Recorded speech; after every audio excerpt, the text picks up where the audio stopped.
Uy, naku, guys. Meron akong nalamang meron akong nalamang balita.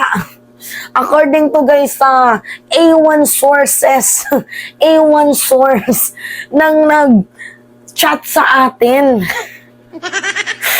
Ay, naku, grabe. Hindi ko alam kung maawa ba ako or maiiyak. Hindi ko alam kung ano yung magiging reaction ko dito kay kay Banat Bay. So, meron akong na-receive na balita, guys. Kasi di ba kahapon, bago natin napakita yung conversation, di ba kahapon, kinontent natin itong si Banat Bay. Ano yung content natin kahapon kay Banat Bay? Na 3 araw na nga po siya, guys, na hindi nagko-content. 'Di ba? Wala na po siyang post sa kanyang YouTube, even sa kanyang Facebook, na nahimik na siya.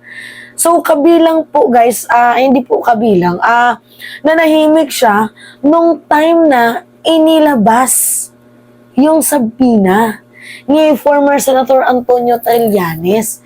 Ako guys, sa isip ko lang siguro medyo naglaylo. Yun yung isip ko, medyo naglaylo or natakot itong si Banat Bay kasi nga 'di ba sinampahan ka ng kaso.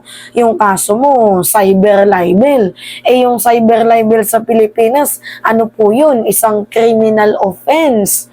And kada isang count ay nagti-take ng 5 years kapag ikaw ay guilty. Tapos umaabot ng milyones. Depende po sa sa matinding paninira mo, yung bayad.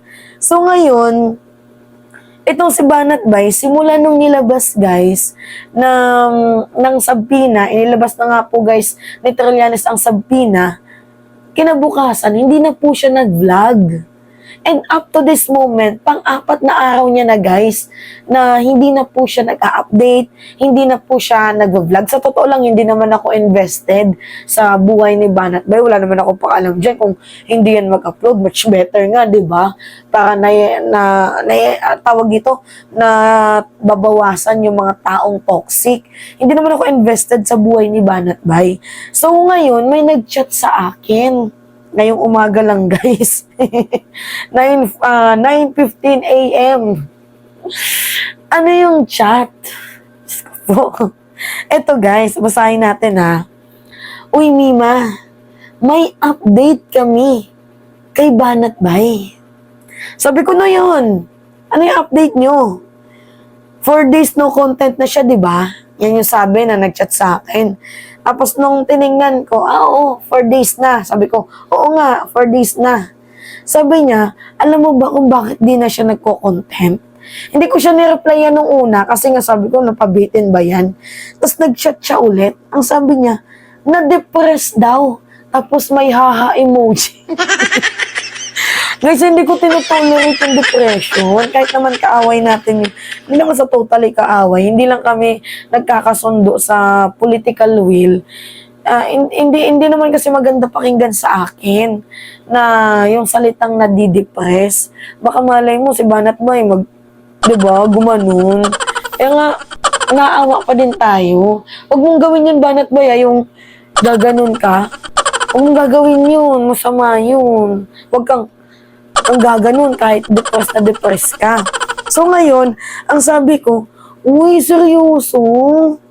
Depression is not a joke Seryoso ba yan, gagiks? O ganyan ako guys. Kahit papano may concern pa din naman ako sa tao.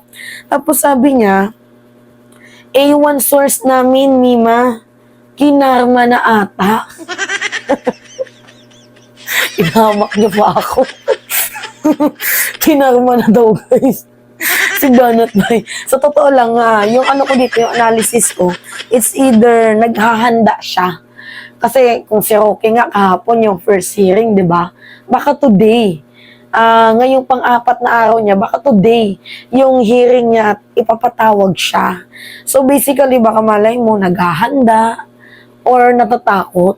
Pero grabe naman sa nadidepress. Pero posible din guys na ma-depress siya. Eh lalo pat si former Senator Trillanes ang nagsampa ng kaso. First time na sinampulan. Kasi nga, di ba, nung kinalat ni Banatbay na ito si Rizon Tiberos, may issue yung 15 billion sa PhilHealth.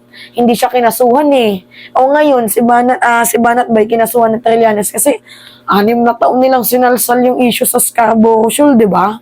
Ngayon, na sinampulan siya, sasabihin nila, parte ng freedom of expression. So ngayon, kung si Roque nga kahapon, ang palusot niya, hindi niya daw natanggap yung sabina. Banatbay, gayahin mo din. Huwag kang ma-depress. Gayahin mo din si Harry Roque. Sabihin mo din sa kanya na hindi mo din natanggap ang sabina. Huwag kang umatend. Diba? Yan yung napapala talaga guys ng gawa-gawa kayo ng kasalanan, gawa-gawa kayo ng paninira, tapos at the end, hindi nyo naman pala kayang panindigan. O tingnan mo ngayon na yung mga nare-receive nating balita, hindi ko kinu-confirm kung totoo to pero yung mga nare-receive natin na na-depress ka, naawa naman ako sa'yo, pero at the same time, syempre dapat mong pagbayaran yung kasalanan mo eh.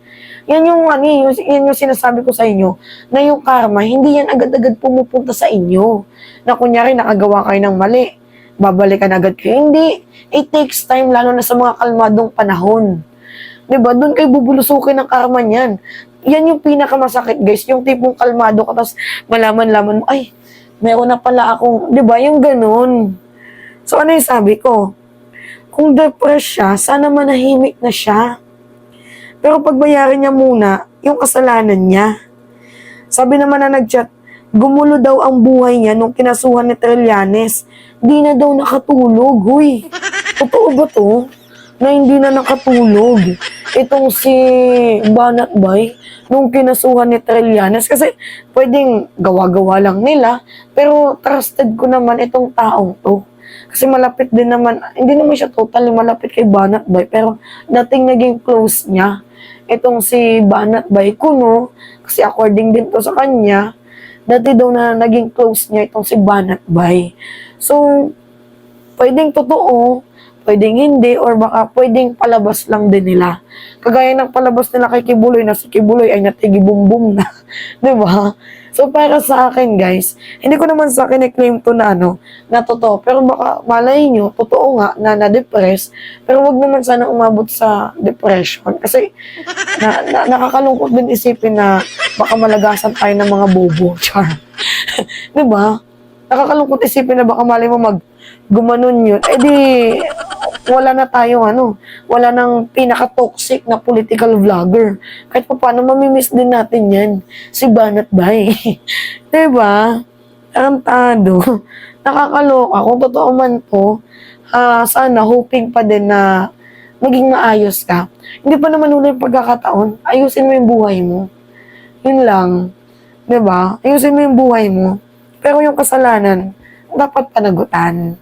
Kasalanan mo yan eh. Gawa-gawa ka ng kasalanan, hindi mo kaya panagutan. So, basically, dapat panagutan mo yung kasalanan mo. So, anyway, yun lang guys. It's me again, si Mima Alicia nyo. At nagbabalik ulit para sa ating panibagong video.